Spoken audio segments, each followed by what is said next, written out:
Так, қараңыздар қыздар. Мына жерде клетканы ашып көрсетемін. Міне. Качествосын көріп тұрсыздар. Міне, пошивтары көрініп тұр. Міне, қараңыздар. Материал такой. Нормальный. Светті терять етпейді.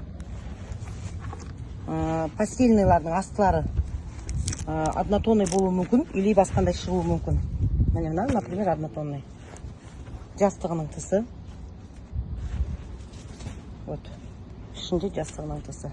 Бір жағы қара серый екен де, бір жағы мынандай. Так, вот, например, несі асты. И вот постельныйдің үсті. Короче, пододеяльник. Пододеяльник должен быть замком. Где-то здесь должен быть замок. Да, вот замок. Пододеяльник замкпен. Алып қалыңыздар. Коробкадан 4-5 расцветка шығады.